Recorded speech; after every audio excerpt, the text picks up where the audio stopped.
Let's switch over to the color page. Now, this is another page that is not necessarily a lot like everything else that we've used in media. So if you're familiar with other editing apps, when it comes to color correction, it's usually something like you can select a clip in the timeline, and then you can go over to some kind of properties panel or color panel. Maybe it's an effect or something that you drag onto the image, and then you can color correct it like that. Resolve doesn't really do it that way. Everything in Resolve when it comes to color correction is in the color page. And this, I think for some people, looks like sitting at the helm of a 747, right? There's all these little dials and everything, especially if you've ever seen the color surfaces, it's even worse. But you'll sit there and go, gosh, man, there's a lot of stuff here. And I feel like a lot of people just kind of nope out of that. And they go, wow, I don't know what any of that means, so I'm just going to go ahead and switch back over to the edit page, and my colors look fine. It's fine. But this color page, this is actually, it's a little more complicated than it looks. So again, we have our viewer. This is what's up? It's a little more complicated than it looks. Oh yeah, it's way more complicated than it looks. Hi. It's not as complicated than it looks. See, I'm glad you guys are here, because like the live stream's just like chuckling to themselves at home. So we have the viewer here, and this is what the person who watches your movie is going to see. And below that, we have the clips. Now, this is cool, because these are each clip from our project, and it's all laid out, each clip individually. So it's really easy to just click on whatever clip we want. We can just click on the thumbnail to select the clip.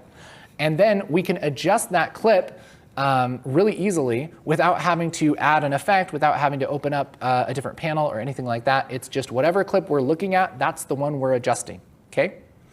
So down here in this lower part of the screen, these are our color palettes. Now, this is where all the color control goes. So we're selecting the different clip that we want to adjust, and then the color controls are down here. I'm actually going to switch to a different timeline just so we can see this a little bit better. I'll switch to, let's do Fine Cut Temp VFX.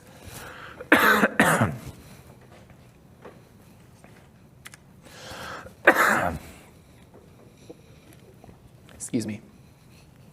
So we're at 05 Fine Cut Temp VFX. This is NIMY work files, if you didn't know. I totally did not tell you at the beginning of this, but if you want to follow along, you can do that. Sorry about that. So here we have our ungraded timeline, and we can see that by these kind of grayish, like low contrast shots here. So this is shot on a Blackmagic 6K Pocket and shot in BMD film. And so that's why we kind of have this gray looking image. And we can go through and adjust our colors just by clicking on the shot that we want to adjust and then adjusting the controls down here. So again, if you see all these controls and you're like, gosh, man, that's a lot to learn. Here's the good news.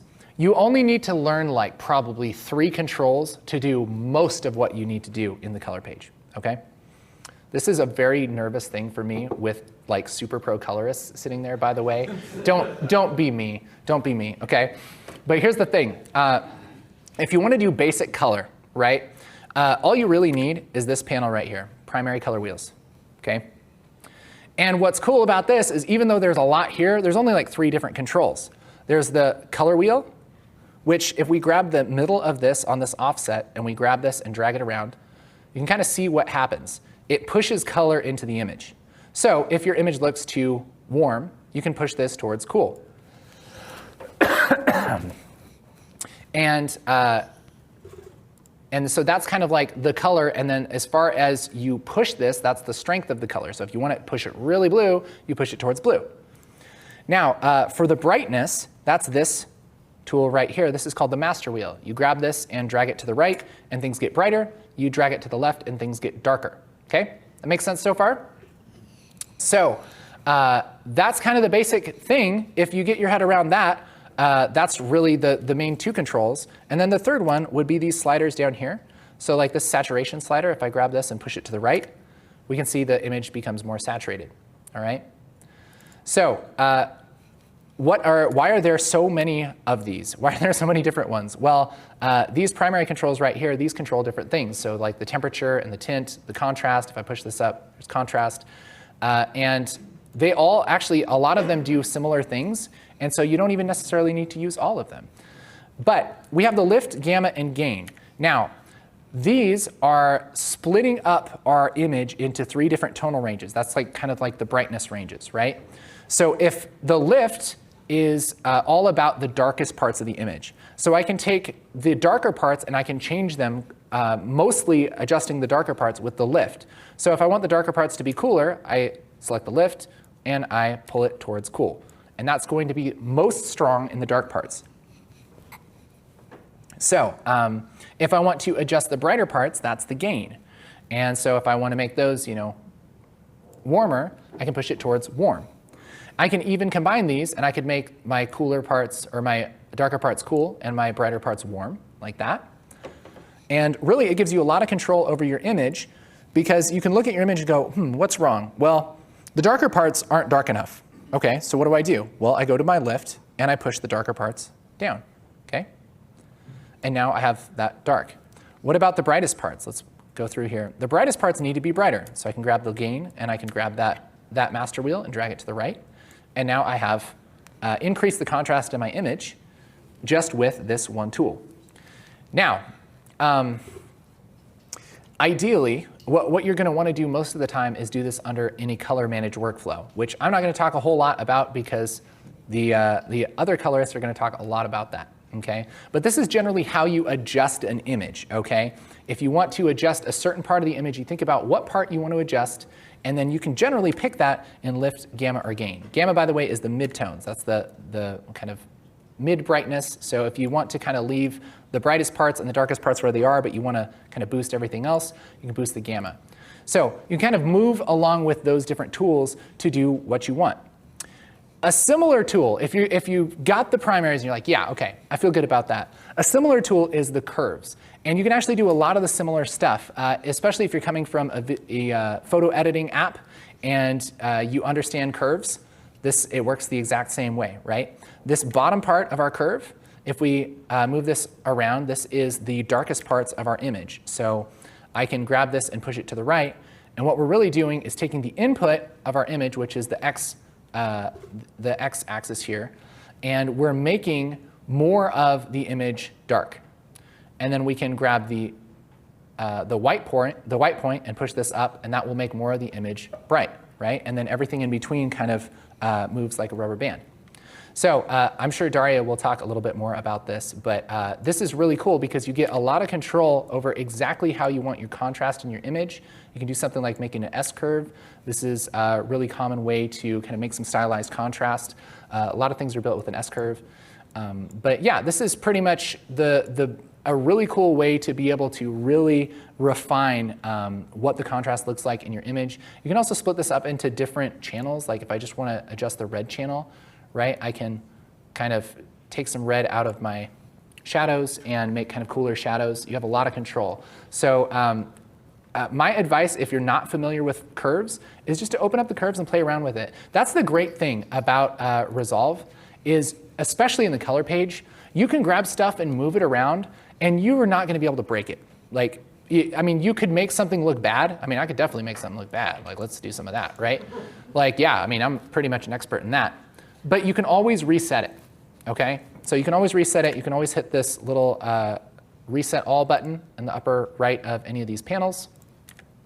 And if worse comes to worse, you can always right-click up here in the nodes and say reset all grades and nodes, OK? So let's talk about doing multiple different clips here, because we're not just adjusting one image. We're usually adjusting a whole bunch. So let's say that we have a really nice look on this. I'll just kind of adjust this by eye here. And let's say we really like this look. Okay? And all I've done is just use the stuff that we've already talked about. And now I want to do the same look on this clip. Well, I could do all of that by hand again, but that would be dumb. Let's not do that. What I can do is copy that same grade from this clip to this clip. And I'm going to use a very advanced and very newfangled tool. that I know a lot of people might not have, and I'm sorry, but if you don't have one, I really recommend investing in a 3-button mouse. A 3-button mouse, okay? This mouse has a scroll wheel, and if you push down on the scroll wheel, that's the 3rd button on the mouse. That's the middle click, okay? It's amazing to me how many people have never heard of this. But it's a thing. You push down on the scroll wheel, and if you don't have a 3-button mouse, go and buy one.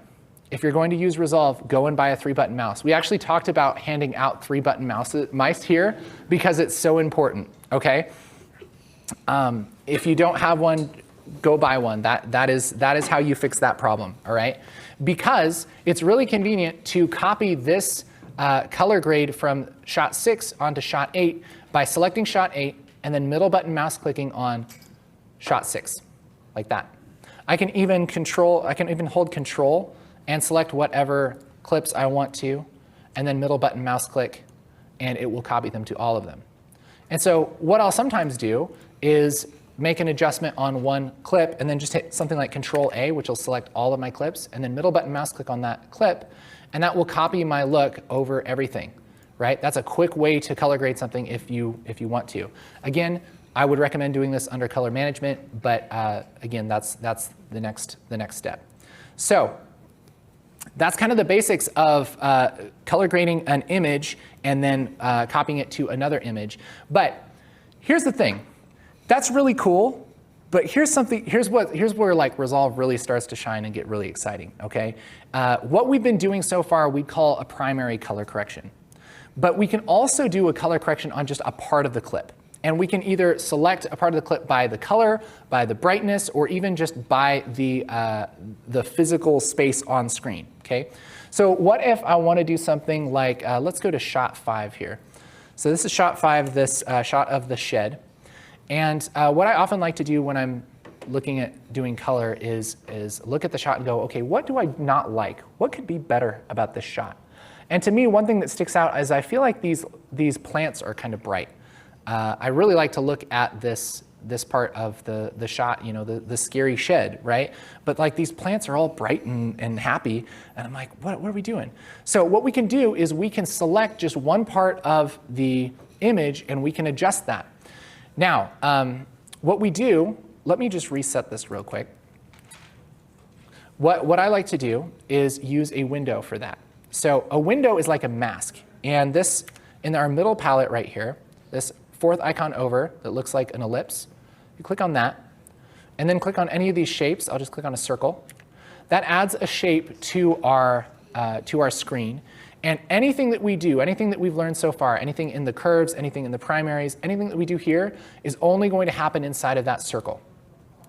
Okay? We can adjust the circle by clicking back to the windows. I can grab this on screen and move it around. So I can do something like, I'll just reset this stuff real quick.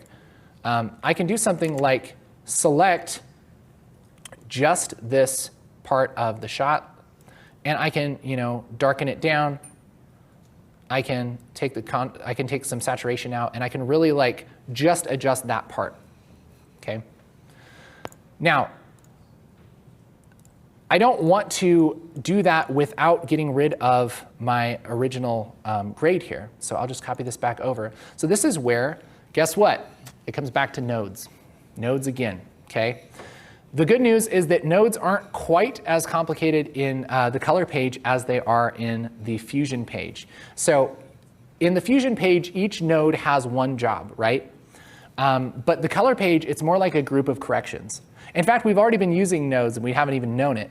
Down here, anytime that we adjust any of these color palettes, all of that actually happens inside of this first node, inside of our first group of corrections.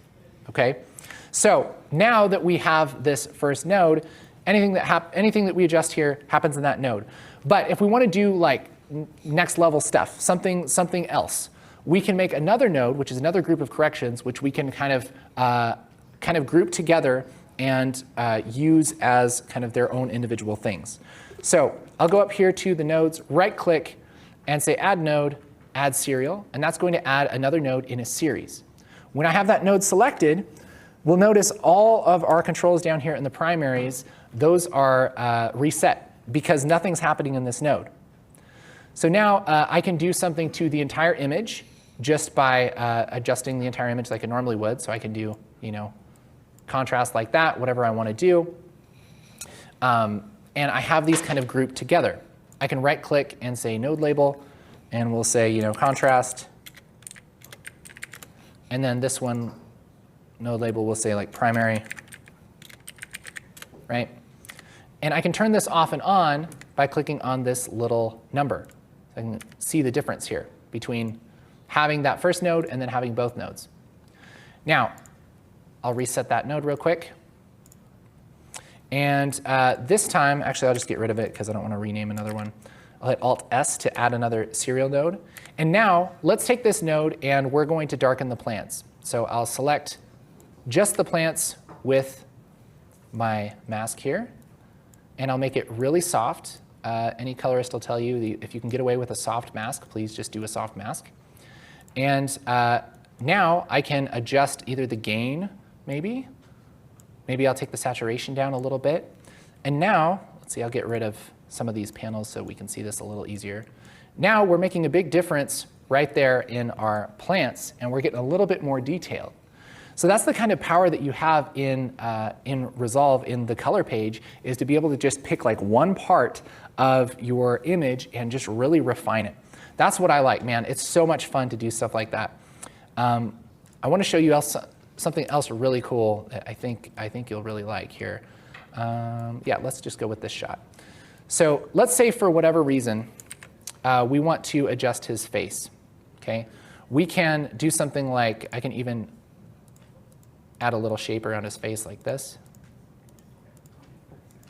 And let's say we want to, I don't know, for whatever reason, maybe we want to make it warmer, okay? And I'll make this way warmer just so we can see it, all right? We wouldn't normally do this, but there's a lot of times where you'd want to adjust somebody's face or their hair or something like that.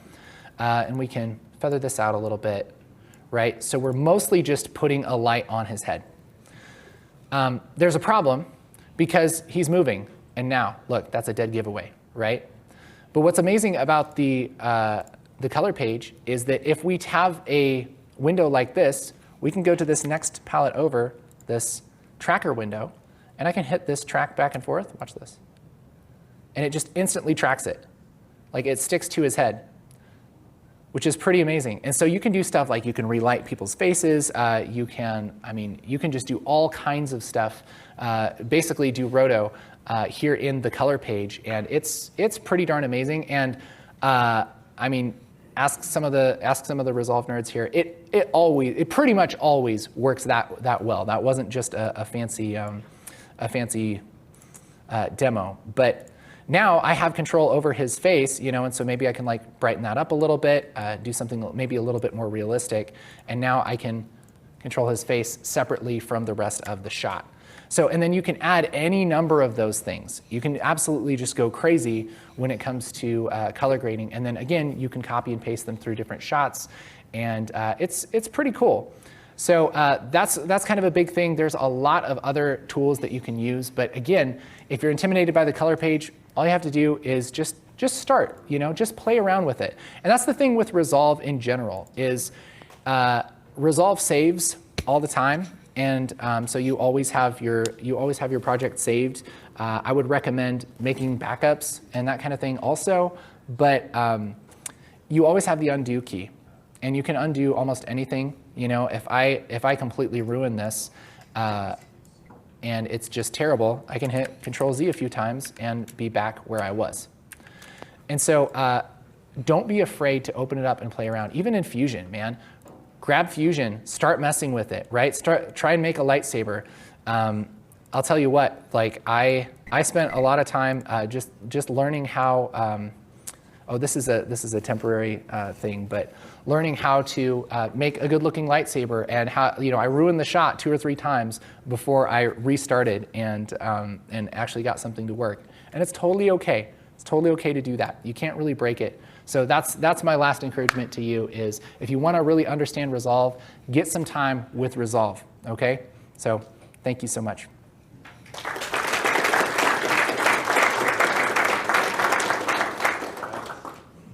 All right, everyone. We're going to get things kicked off here with our first giveaway.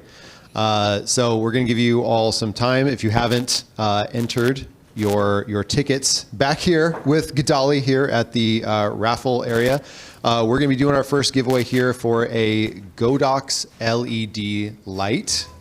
Compliments of our sponsor, Godox. Thank you, Godox.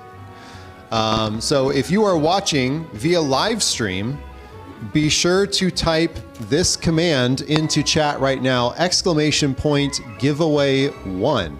And we're going to be rolling this giveaway here for as long as our Q&A session. We're going to be drawing a winner at the end. So that'll give you guys some time to get all that set up.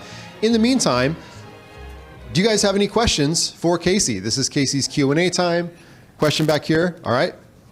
Hold on a second. I want you to speak into the microphone so the stream can hear you. Yeah, two things actually. One, what was the, you were in the color page and you clicked on the, what's that box there? The node up in the right corner. You did something to instantly add a node, add serial. Yeah. Mm-hmm. Did you like right click it? Yeah, it's Alt S on the keyboard. Alt S? Yep, Alt S adds a serial node. Nice. Mm-hmm. And the other question I had was, there's got to be another way to do, other than the middle mouse click. There's got to be some... There is a way. There is a way. You can select, Thanks. okay, like let's say we have Thank you. this purple shot, right? And we want to copy it to shot 8. We can right click on shot 6 and go to apply grade. So you can do that. It takes more time. I would get a 3-button mouse. Yep. Awesome. Yeah, thank you for the question. I appreciate it. Any other question here? Han. All right, let me get you a mic so we can hear you. What's your name, man? Jeff. All right. I make a lot of mistakes. Me too, man. And do a lot of playing around with the color page especially. And when I'm dragging the offset around, as you've done, and then hit Control-Z to undo that, it doesn't seem to undo the entire command that I've just done. It almost as if it's saving incremental steps before I release the mouse button. That's interesting. And I'm also wondering, is there a good way to Control-Z, because when do you stop controlling Z?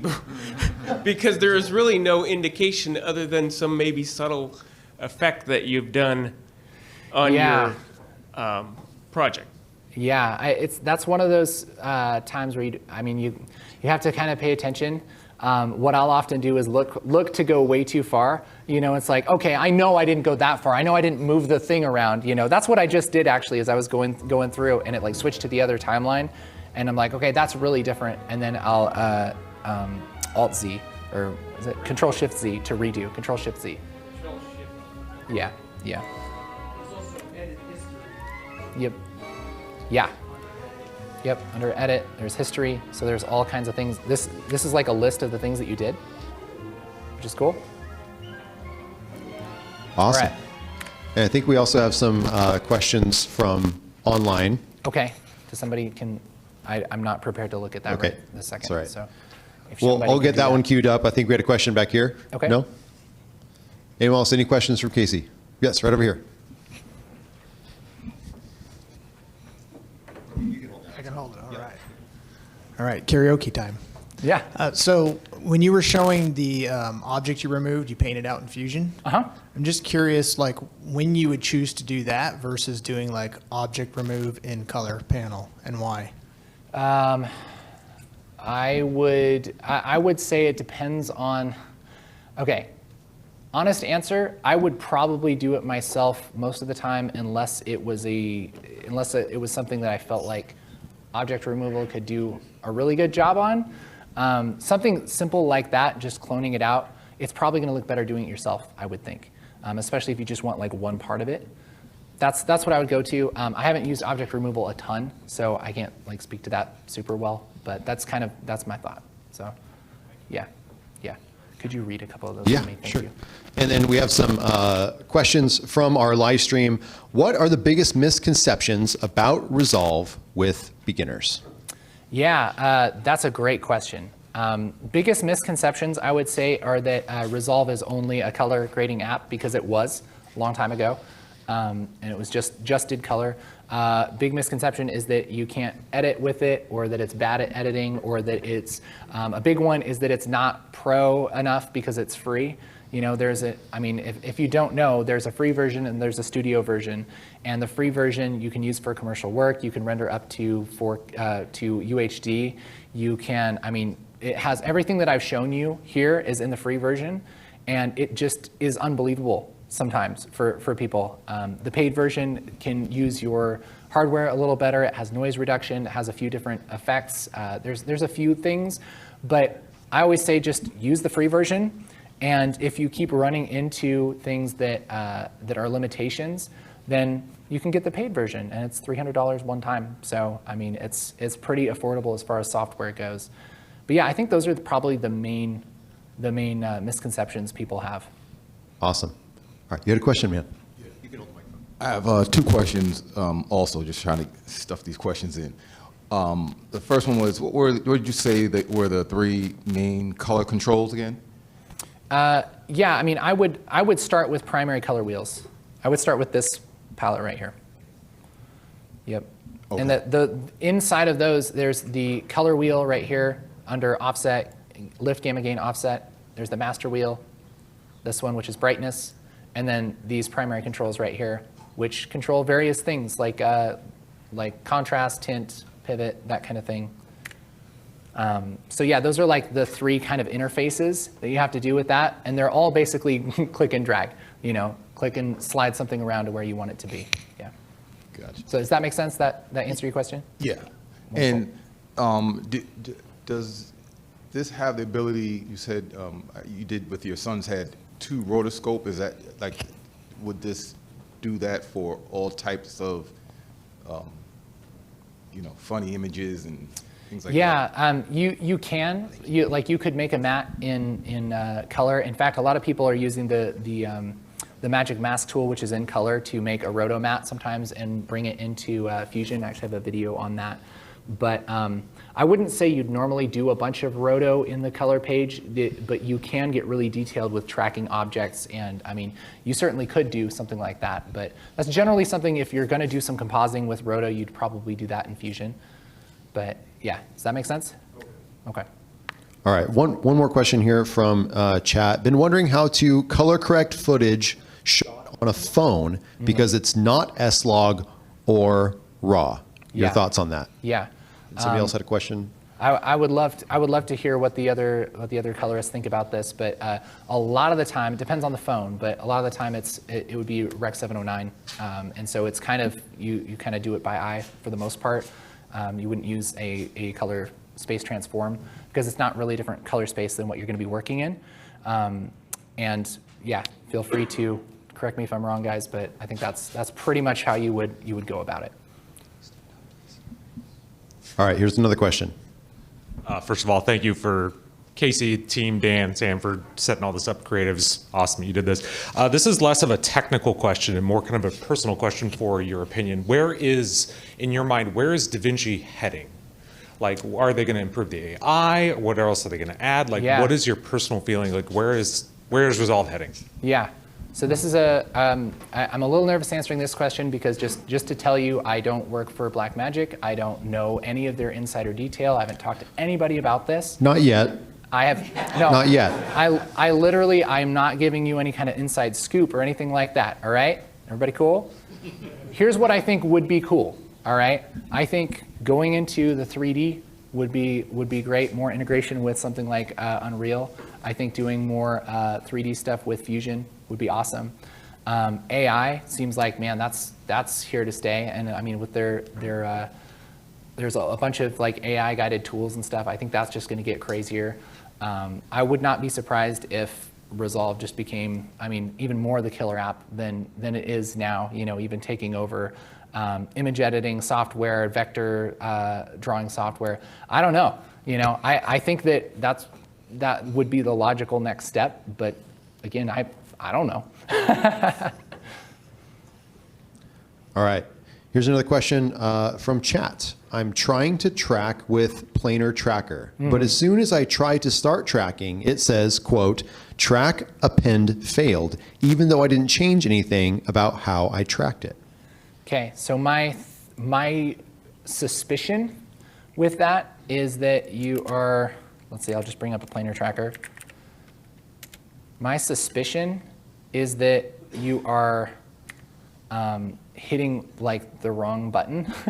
I know that sounds like, I'm pretty sure that if you don't have a track going and you try to like add it from the next frame or whatever, that it won't do it. One thing is you have to make sure that you set your reference time. And so like if I'm going to track his face, right? So I can drag around his face real quick like this. You have to set your reference time. And then you track forward like this. And then you can go to your reference time. I happen to track from the beginning, but half the time I'm not paying attention and I just track. I just start in the middle and then track from forward, and then I can go to my reference time. That's why this button's here, and then track it backward, and then we have the track, right? The other thing that's problematic sometimes with the planar tracker is if you have the motion type set to perspective, and it's not that complicated of motion, sometimes it tries to put a whole bunch of motion in it when it really just needs to move around like this. So that's stuff that I've ran into. It's kind of a case-by-case thing. It would be hard for me to say without looking at that, but those are a couple things that you'd run into with the planar tracker. All right. I think this will be our last question for this panel. Okay. Go ahead and stand up. Well, first, thank you so much for everything. Of course. And just a quick question. So in the color panel, is there a way to choose like an in and out for a certain clip if I'm coloring something, or the color or the LUT applies on the whole clip? Sure. Yeah, I know what you mean. Yeah, you're talking about like applying it to just like a certain duration, right? So like if you want the color to happen just for a bit. So you can do something like you can keyframe things in the color page, right? So if I want to do something like let's say I want to, I'm trying to think on the fly of what we would do here. But let's say maybe this fog was too bright and I want to darken the fog, let's say. So I can just take this down and darken it for whatever reason. Let's say the fog was brighter at the beginning of the shot and I need it to be darkened more at the beginning of the shot than at the end. Like that's something that I've run into a lot, right? What you can do is you can keyframe basically the strength of a node.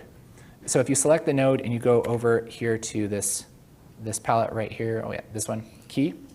This key output gain, this is basically the strength of the node, like the opacity of it, right? So if I take this and I roll it to the left, it turns that node completely off. So you can see it kind of goes bright again. I'm gonna make this really obvious just so we can see it, okay?